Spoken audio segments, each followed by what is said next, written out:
Miss Tyler, and welcome to another episode of Context for Kids, where I teach you guys stuff most adults don't even know. If this is your first time hearing, or if you've missed anything, you can find all the episodes archived at contextforkids.podbean.com, which has them downloadable, or at contextforkids.com, where I have transcripts for readers, or on my Context for Kids YouTube channel. Parents, all scripture this week comes from the MTV, the Miss Tyler version, which is the Christian Standard Bible modified a bit to make it easier for kids to understand the content and the context. Last week, big drama, God saved Abram's wife Sarai. Abram had gotten her into deep trouble because he was scared and he lied about who she was. God sent a whole bunch of trouble on Pharaoh, the man who had taken her as his wife, and he ended up giving her back to Abram. But this week we're going to look at what happened next, which is going to show us what very important thing didn't happen before she was taken, and how it teaches us to always be talking to God, and especially when we're scared out of our minds. So, what did they do when Pharaoh, the king of Egypt, booted them out of his country? Abram went north from Egypt up to the Negev. He, his wife, and all that he had, and Lot with him. Abram was very rich in livestock, silver, and gold.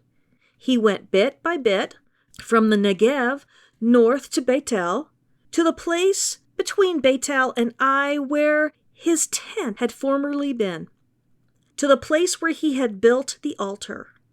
And Abram called on the name of the Lord there. Wow, that is a really long trip all the way from Egypt to Bethel and the altar that Abram built for God. If we go back to what Abram did before they got to Egypt, we see that although Abram built altars in the north and in the middle of the land of Canaan, and called on the name of the Lord at those altars in prayer and worship, when he was in the south, he didn't do any of that. No altar and no prayer when he got to the Negev before he went to Egypt, and no altar and no prayer when he got back to the Negev either. Why not? Abram went to the Negev, which is a desert, but full of canyons and beautiful rock formations. And he didn't build an altar, and we don't see him talking to God, and all of a sudden there's like a famine, and we don't see anything to suggest that Abram did anything to ask God about what he should do. Maybe he thought that God wasn't a God of the desert. After all, there was nothing there to eat, and there were dangerous animals that would have thought that his family and his critters looked like something good to eat. People in the ancient world looked at seas and deserts all the same way, as scary places of chaos where nothing made sense and there was nothing but danger.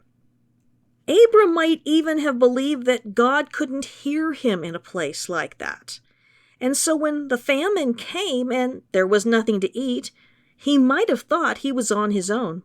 It sounds weird to us, but that is what people believed back then, and it was going to take God a long time to convince them otherwise. He had to teach them he wasn't like the gods they grew up with. And we didn't see Abram calling on the name of the Lord in Egypt either. Instead, he plots and schemes and lies to save himself. When they got kicked out of Egypt and went back through the Negev desert, he still didn't build an altar or call on the name of the Lord, even though he saw how God came through for him in Egypt by rescuing Sarai. In fact, Abram doesn't seem to talk to God until he gets all the way back up north to Bethel, and if you look at a map, that's a long time to avoid praying to God. But it's also kind of typical of what we do when we feel that God is out of reach or has forgotten about us or can't help us. You do it, and so do I sometimes, without even thinking about it, but this story of Abram and Sarai teaches us that we should always be talking to God, and especially when we're scared and confused and think that He can't hear us. It's crazy, right? Because you would think that when we're really scared, the first thing that would happen is that we would pray and call out to God. But instead we get distracted and we tend to forget about God entirely. Going to God right away and not as a last resort is something that we all have to learn to do, as crazy as that sounds. So let's get back to when Abram came to the Negev desert, and we're going to do that so we can explore one of our what-if stories. What would have happened if Abram had built an altar and prayed and worshipped when they came to the desert? Well, considering the fact that the first time Abram did this, the Lord actually appeared to him and promised him kids, it obviously would have been a really good idea in light of, what had happened the last time. So here we go with, what if Abram had built an altar in the Negev when things started looking scary? Abram got concerned when the green scrub grasses, wild cucumbers, fig, olive, and pomegranate trees became more and more scarce, giving way to a rough and barren desert landscape. Instead of the fertile lands his livestock had enjoyed on their journey so far, now they were staring into what appeared to be an endless wasteland. What was on the other side? Was there nothing except dirt, sand, rocks, and canyons all the way to Egypt? As they pressed on, hoping to find fertile land again, they had to finally come to the conclusion that they were running out of food, and they were in big trouble. Should they head north again, into the land of Canaan? Or should they press on south toward Egypt, where food and grazing land was always plentiful? Abram looked at his household, his wife Sarai and his nephew Lot, and all the male and female slaves he'd bought for himself. It was hard to know what to do, and he certainly had gone too far, and the God who spoke to him in Bethel couldn't possibly be there in such a barren place. But maybe he was wrong. He gathered up 12 big stones and made himself an altar, and then called out to the God who had spoken to him in Haran and at Bethel. I don't know what to do. I followed you faithfully, trusting that you would tell me if I was going the wrong way, and now I'm in a barren land of famine, with no food and no water and nothing for my animals to graze on. I don't think we can afford to go back to look for food, and I don't know how long of a trip it will be to Egypt. And I'm scared to go there, because my wife, Sarai, she is so beautiful. And when the Egyptians see her, they're going to kill me and take her. What will become of my household if that happens? My God, you have generously promised me many good things, too wonderful for me to even imagine, but I feel abandoned now. I am afraid I went in the wrong direction or wandered too far. I do not know if you can hear me, if I made you so angry by bringing my nephew Lot that you are punishing me by leading me out into the desert to die. But I'm willing to do whatever you want. Should we press on to Egypt, or should we turn to the east or the west, or return to Canaan where you blessed me by appearing to me? If that had happened, what would God have done? God is certainly always pleased when we come to Him and talk to Him and are honest about what we're going through and how we feel about it. God already knew what Abram was thinking, and I imagine that He just kept hoping Abram would finally be desperate enough to ask for blessings and guidance. Would God have remained silent just to see what choices Abram would make? Or would He appear to Abram again and tell him to keep heading down to Egypt and that He would protect him there and bless him? Or would He tell Abram to return to Canaan where there was food and good grazing land? We don't know. And you know what? Unless we pray to God when we're in trouble or scared or confused, we'll never know what He might have done either. What we do know is what happened when Abram didn't build an altar in the Negev and didn't call on the name of the Lord. Sarai got taken. And I'm betting that just about anything was better than that. In fact, there are going to be a lot of really bad consequences for a long time for their household just because of what happened in Egypt. Some will happen right away, because Abram has so many critters now that he won't be able to stay in the same place as his nephew Lot, and without Abram, Lot will make some terrible choices. Those choices will cause problems not only for Abram, but for Lot's entire family. And because Sarai was taken by Pharaoh, she was given a young girl as a slave who was named Hagar. And that's going to cause a lot of problems too, not only for Sarai and Abram, but especially for Hagar. Not all decisions that we make without God will go that badly, but they can, which is why we should always go to God with our problems and our sadness and our confusion, and especially when we're scared. God won't always tell us exactly what we should do, but a lot of times He will. And once we tell Him that we want Him to guide us, He can really find all sorts of ways to help us. We might still end up being up to our eyeballs in alligators, but at least we will understand that God hasn't forgotten us because we keep reminding Him that we're here by talking to Him all the time, and we can know that He's always listening. God doesn't forget about us. But when we aren't talking to Him, we tend to forget about Him. And everything gets a whole lot worse than it needs to be. We might even miss what He does end up saying to us because we aren't paying attention. When we are scared or confused, like Abram was, it's very easy to forget God's promises and all the things He's done to protect and bless us in the past. Not only does prayer tell God that we want His help and are listening and that we want to do things His way and we want to know what He's thinking, but it also reminds us that He is very real and that we aren't alone. And did you know that God is so faithful and trustworthy that we can even complain when we think He's ignoring us when we have troubles? Well, of course we can. Anyone who's ever read the writings of the prophets or the Psalms know that people who love and know and trust God also complain to Him when things are going wrong and it seems like He's ignoring us. There are more psalms that are complaining to God than there are any other kind. Psalms are a lot like songs, and many are songs, but there's also poetry. The Psalms are really honest ways of talking to God, and when things have gone terribly wrong, the Psalms really complain to God about it.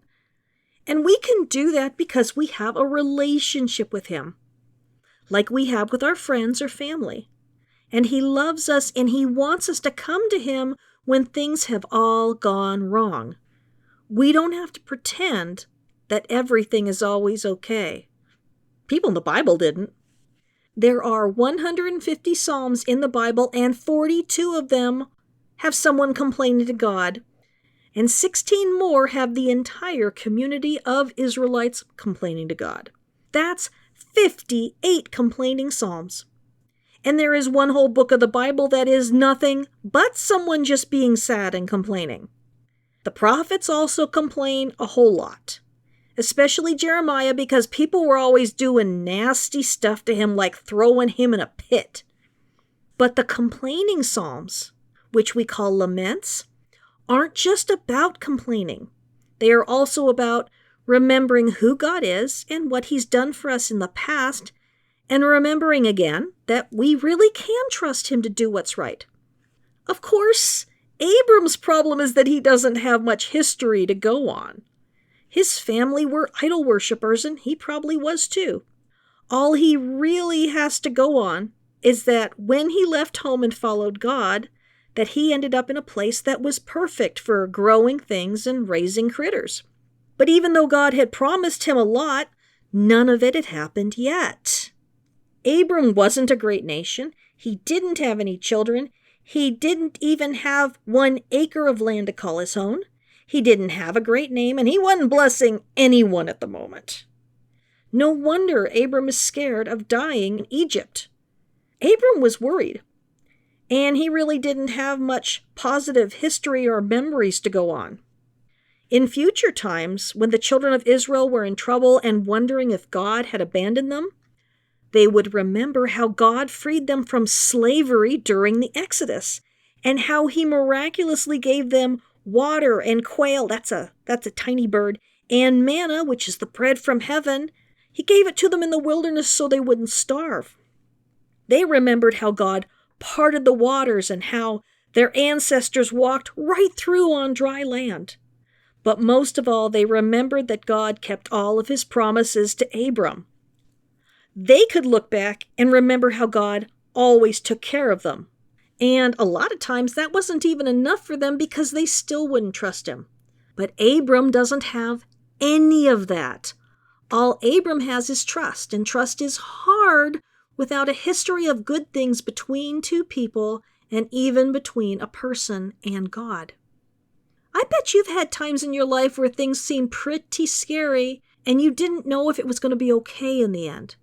And sometimes people will just say, "Oh, God is good, just trust God."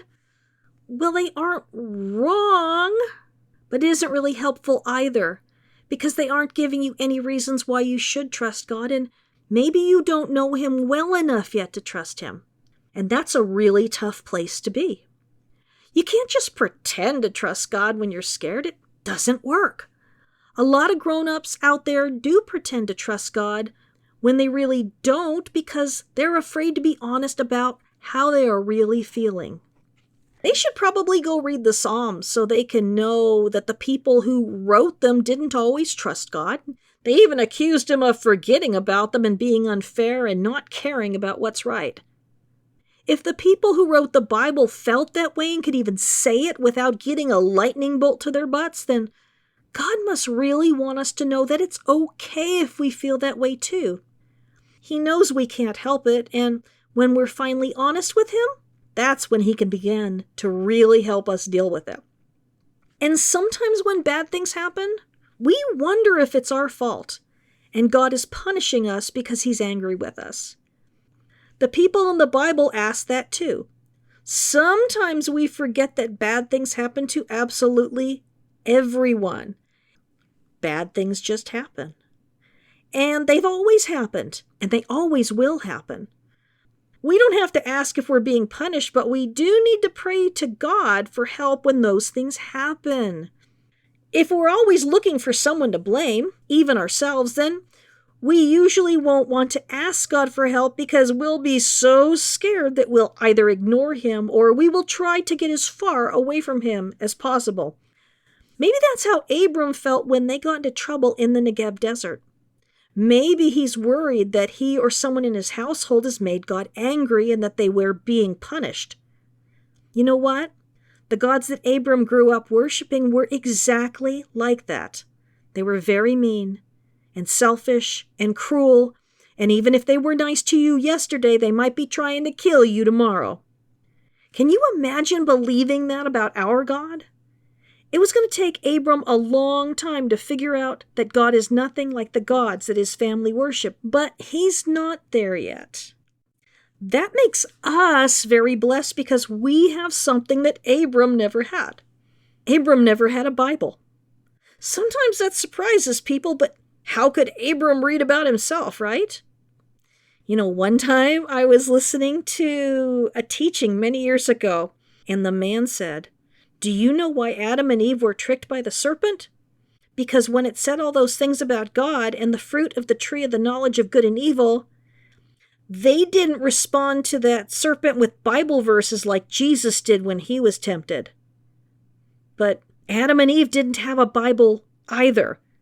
They were living in chapter 3, so even if they did, they wouldn't have very much to work with and nothing useful for dealing with temptation. You and I, however, are different. We have Bibles. We have Bibles that are actual books and on the computer and on our phones. We have calendars with Bible verses. We have churches where we can learn about the Bible and television programs too. But Abram didn't. No Bible, no church. Abram was living the Bible. And the reason we trust God is because we read about his experiences with God and how God never let Abram down and always kept his promises, no matter what Abram did to mess things up. Do you know why I teach about Abram's mistakes and about how he wasn't perfect? It isn't to make fun of Abram or so that you'll hate him. You see, the Bible's God's story and not Abram's story. We learn about God by watching what he does when people mess up, make the wrong choices, and sin. Let me tell you what we have learned about God so far by watching what he does and doesn't do with Abram. First of all, God isn't a control freak. He gives Abram advice and guidance and promises when Abram needs it, but mostly he lets Abram live his own life. That means that Abram will sometimes make bad choices, but God doesn't just kill him or smite him. God doesn't really even seem angry that Abram brought Lot along on the journey, even though there will be bad consequences later. God didn't punish Abram for lying to Pharaoh and getting Sarai taken away either. Instead, God showed his patience and his mercy in getting Sarai back and seeing to it that no one killed Abram. You see, when God loves us, he loves us and he is very patient.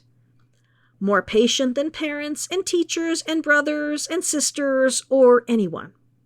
As you will see the ways that Abram and Sarai are going to let God down and not trust him, I want you to know that he is still that patient and merciful and loving with you and me. He isn't just waiting for you to do one thing wrong so he can blast you. He wants you to learn to love and trust him. And by watching how good he is, no matter what Abram does, you'll find out more about what he's really like and why Jesus is so wonderful, because Jesus is just like God. In fact, I could tell you a lot of stories about things that Jesus' own disciples did over and over again that were really messed up and clueless and wrong-headed, and Jesus still never gave up on them.